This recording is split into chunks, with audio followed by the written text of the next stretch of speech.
Last time we talked about what makes for great sex. Today we want to talk about what's redemptive when we have sexual problems.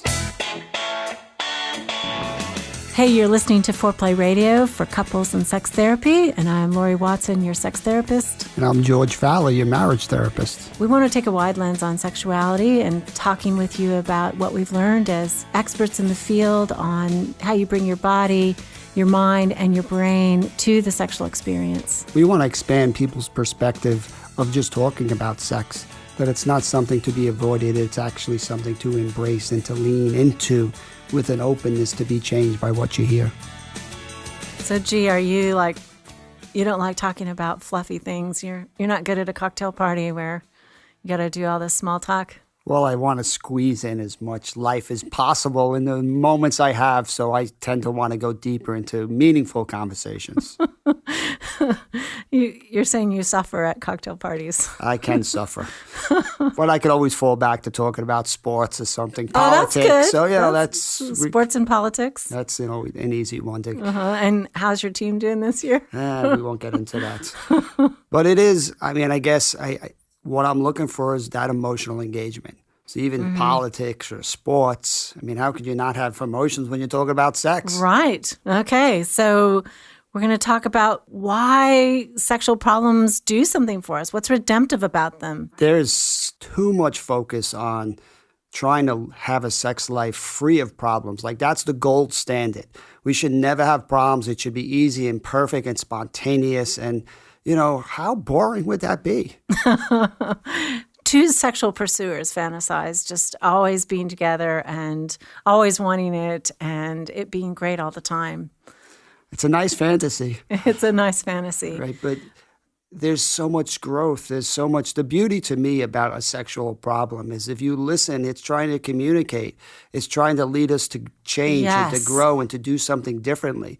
That organisms that don't grow die and stagnate. We really need to keep being open to change and doing things a little bit differently. And that's why we need problems. Right. And I always think about it when a couple comes in. Sex is this fragile place in their relationship, and it kind of replicates whatever is truly happening in the rest of their relationship. I don't know how people don't talk about sex, how therapists don't talk about sex most of the time, because it's so illuminating in terms of what is actually going on with people, because this is the most intimate, vulnerable place, how they're getting connected in their bodies. I think that the sexual problem reflects kind of the deepest struggle of the person and how they feel about being vulnerable, how difficult it is to be naked, really, both in body and spirit, coming to another person.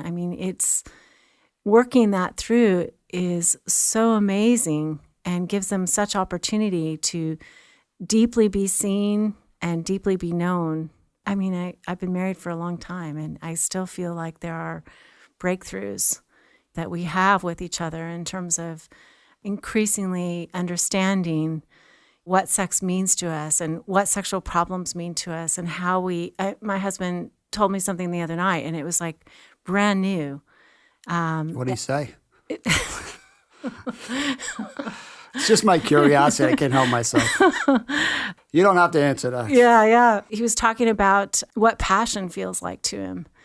And it was beautiful and something he had never told me before. And it just drew me right into him. So it was very exciting. And I just think sexual problems and sexual exploration and communication in depth gives us this opportunity to be intimate and as I said, known. I just want to highlight what you're saying. It's so important that the problem offers the doorway into these places of vulnerability, right, where we get to know ourselves better and our partner gets to know us better. And if we avoid that, there's just a lot less to engage with. Mm-hmm. But I also want to zoom out for a second, and I don't want to paint the picture that this is the way sex always has to be. Right? That sometimes you do just want a quickie, and sometimes it is just focused on the physical. And there are just lots of different ways that we can connect and have sex. Right. It doesn't have to always be deep and meaningful. Yeah, I'm afraid we're scaring some of our listeners that say, if this isn't the way it always is, this deep, vulnerable, talking about problems, No, sometimes it's just a good way to go to sleep. Well, most of the world sees vulnerability as the traditional definition of being open to attack and weakness and failure, right? Most people don't want to be vulnerable.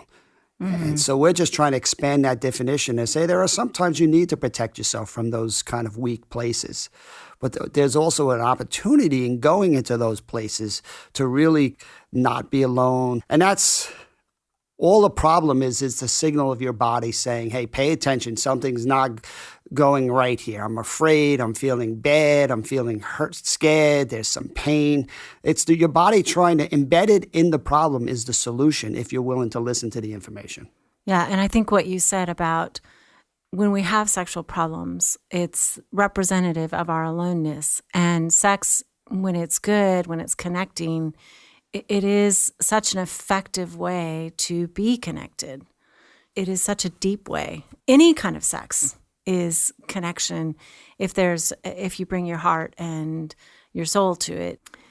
So you had a guy with ED. Can you tell that story about what happened to him and what he was feeling? Sure. Unfortunately, it's too common of a story that a partner will come in this case, Billy came in with a lack of desire and a history of ED problems, which, earlier when you get their sexual history, when they met, sex was great because sex for Bill was totally performance-based and about the orgasm. And when they were young and everything was working fine, it was an area he could connect in. So how old is Billy now? Billy's in his late 40s. Okay. So I think around his 30s, Bill started to have some problems because sex became, as his wife, and they had kids, and there was less opportunity for it. And he started to turn towards porn, which a lot of times is a way of just finding an outlet and trying not to put pressure on your partner. But before you know it, Bill had a harder time performing for his wife. Yeah. Right? Porn offers a sure thing, no pressure, an easy kind of release. So now this... And then she's getting frustrated with him. She's getting frustrated, more pressure. So it's too common of a story. But what started off as Bill not knowing how to do vulnerability, not knowing how to be present emotionally in his body, just focus on the orgasm, kind of sets Bill up for these ED problems. It's pretty predictable. And then when the ED problems get worse, he no longer wants to really have sex with his wife. He wants to avoid the sense of pain that he's failing. So it gets harder and harder to engage sexually. It's going to turn more and more towards the porn. So it's not that he doesn't desire it. It's that he is failing in his performance, what he believes she wants. And so then he stops initiating. So he still has desire. And maybe she's angry, right? Because he's looking at porn. She's like, why doesn't he want me? She's probably mad and feeling unattractive, feeling distance, feels the difference between how he used to approach her with some regularity and now he's not at all, and they're young. Right. Yeah, that's rough. And you're right. It's a typical story. What I remember so vividly was Billy describing to me actually how lonely he felt during sex. Oof. Right, that he had That's so much painful. pressure and he was just trying to please God, just make sure everything works. And it just like he was cut off from his body, didn't listen to his emotions. He had so much pressure. He was totally lost in his own head. He's telling himself this story that is so about how good he is or how not good he is. He's not really enjoying sex. No wonder he has ED. I mean, he can't feel anything at that point. Anything that would feel good. How does that not break your heart that here he is in the most natural way of being connected and become part of something bigger than yourself, and he is feeling utterly alone? I know. He's literally touching his wife and he can't even feel her presence. He's not engaged in the moment. He is totally locked down in his own anxieties. And I think that when a partner feels that kind of touch, that's the difficulty. You can't receive that because it doesn't feel like it's about you. It doesn't feel like it's coming your way. And it wasn't that his desire was fading. It's just that anxiety kills desire. It does. So that's so often what we're trying to do. And we're trying to just help reduce the anxiety. Right? And then that desire can come back online. And he's so fearful of being found to be lacking, to be, bad in bed. I do think That's the big fear when couples come for help, finally, about sexual problems or any kind of problem. Oftentimes, it's this sense of, I'm going to be discovered. The therapist is going to see that I'm really no good at all, and I'm going to hear my wife say, I'm not good in bed, I'm a terrible lover. It's just so much fear and humiliation about approaching this. And yet, it's the opportunity to potentially reach deep connection and expose these fears. You were saying something to me this morning that I really liked. Say it again. You were talking about how a withdrawing partner, every time they withdraw. Every time a withdrawer pulls away, a protector pulls away, right? Every time there's an ouch, there's a reason, there's a fear, there's a pain. Something's happening that they don't want to confront, and they want to go back into that safe place. But every time they pull away, and they don't get any comfort or reassurance, any success with that ouch, it just strengthens that muscle memory that the safest place is to disengage. So what we're trying to do, George, you need to write a book on that. Just that's your thesis right there. Wow. I really think it's so important because I don't think that that's being said enough. And it's like I have to get it in my head. When they feel pain, like this guy, right? It's an Billy. ouch. I like it. Don't use big words. It's a little ouch, right? Okay, it's a little ouch, right? We can't use big words with distancers, with withdrawers. It's so counterintuitive. When I feel an ouch, I really don't want to share that ouch because I'm afraid that's going to make it worse. We're going to get into a big conversation. I'm going to get reminded of more things that I don't do right. My wife is going to start saying, I knew you weren't attracted to me, and I don't know how to say that. I don't know how to fix that. Now we're going to totally kill the moment. Now we're talking about all this, like, if I can just like numb out that ouch and persevere, then I'll get to the promised land.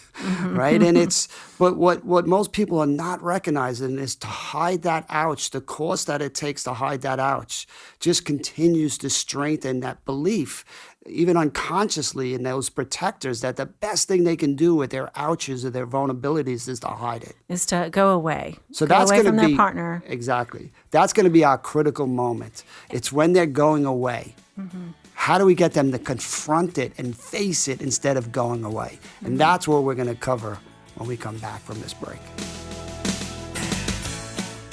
Speaking with certified sex therapist Laurie Watson from Awakening Center for Couples and Intimacy. Laurie, what is an intensive? So an intensive is 12 to 14 hours of therapy all in one weekend. And it's a way to really make fast progress compared to weekly therapy. I mean, there's just so much more you can get done when you have a chunk of time. Overcome the challenges in your relationship and your sex life. Learn more about intensives and Awakening Center's other services at awakenloveandsex.com. Hey, I want to let you guys know all about George. He's written and contributed to several books, and I'd especially like to draw your attention to his book, Sacred Stress, a radically different approach to using life's challenges for positive change. His book is about a mission on how you adopt new strategies and turn stresses into a positive force in your life. And who among us doesn't live with a lot of stress these days? We'll keep you posted as to all he's doing. But George and other EFT therapists all around the country and the world hold couples retreats called Hold Me Tight, which is developed by Sue Johnson, and it helps secure your own relationship. If you'd like therapy with George, find him at georgefowler.com. So George, Billy, his penis is directing him into himself. It's like this fantastic barometer. He can't escape it. And he's just following the rules that he was taught as a young man on what to do with sex. And what he doesn't understand is that those rules lead to these problems.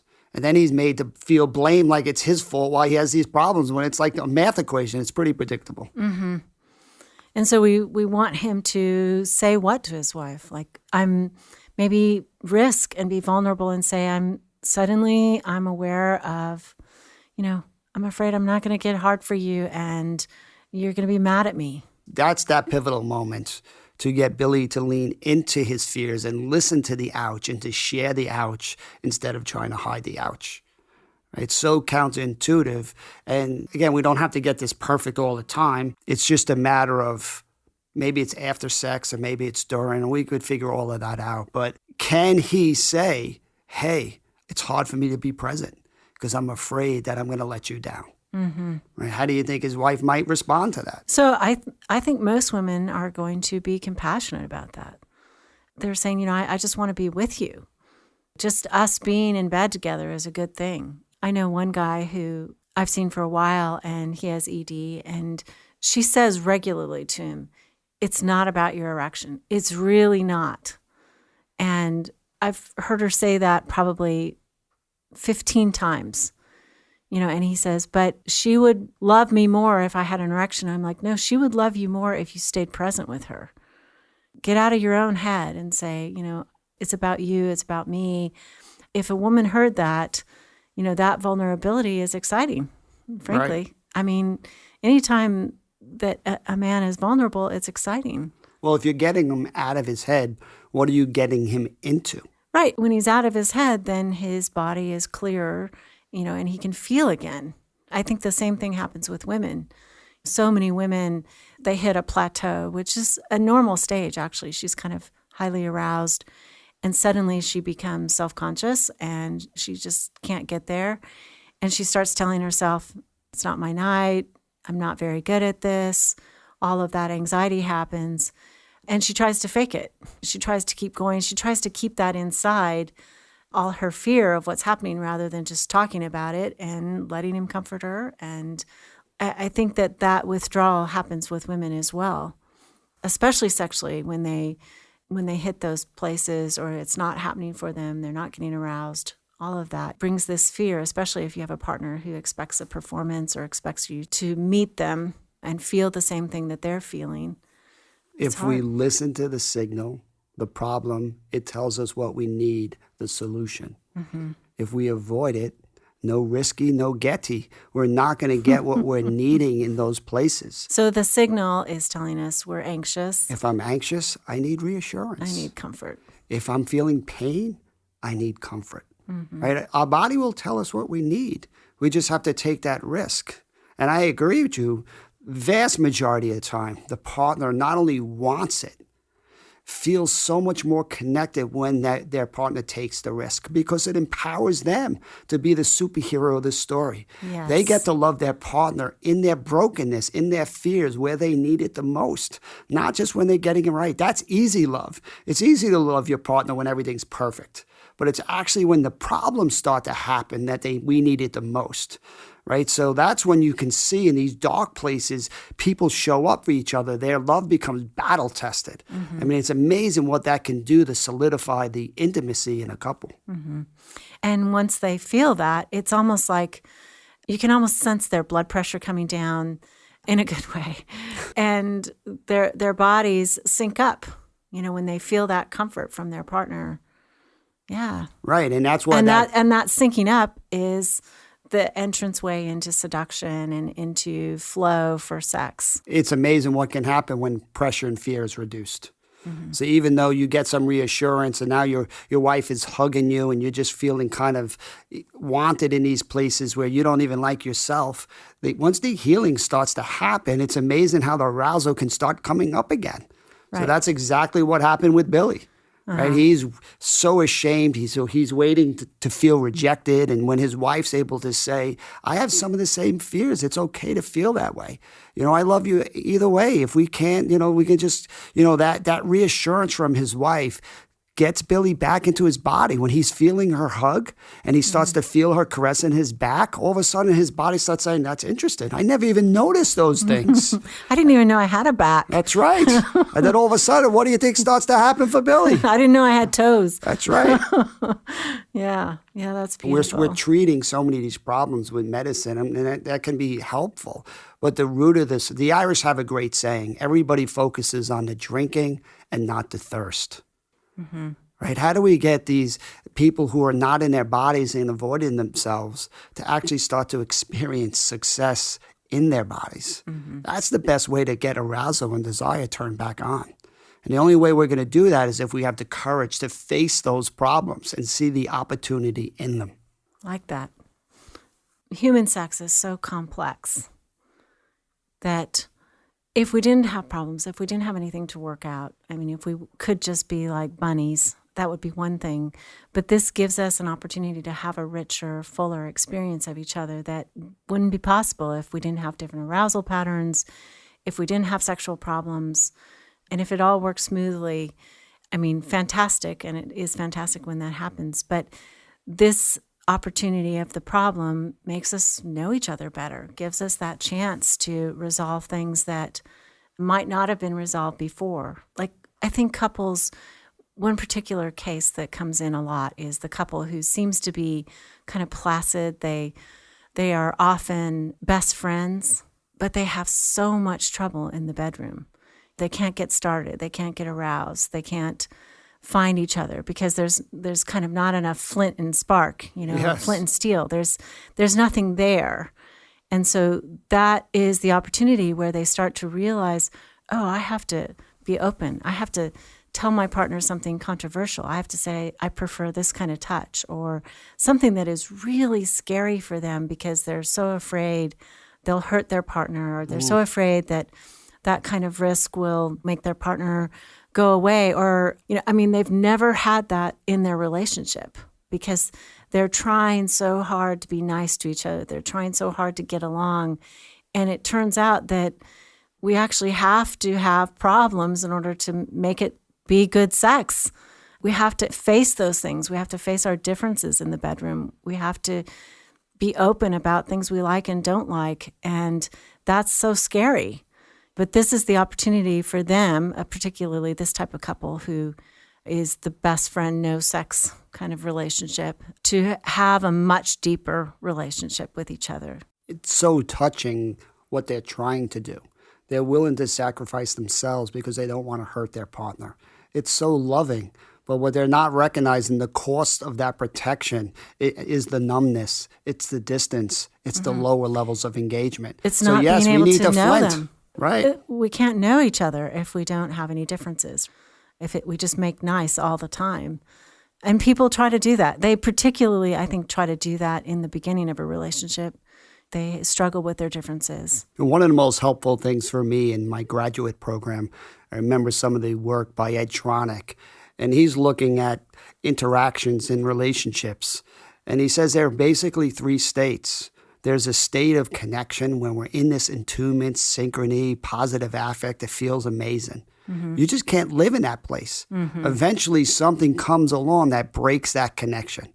And the body lets us know, right? It sends us signals of negative affect, fear, pain, loneliness, whatever the signal is that, hey, we're no longer where we need to be.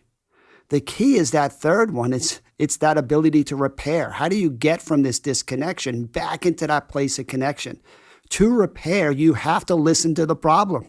You have to be willing to take in that information and use it. Yet you're 100% right. If there was no problem, what would happen to relationships is they die. We need problems as long as we can repair, because that means we're constantly growing and changing and doing it differently. Right. So the couple who doesn't have the problems actually goes cold.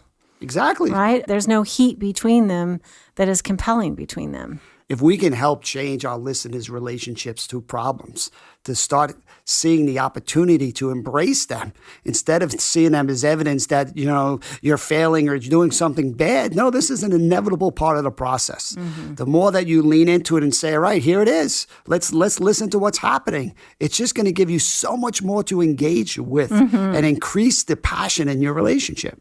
Yeah. Okay, thanks for listening to Foreplay Radio.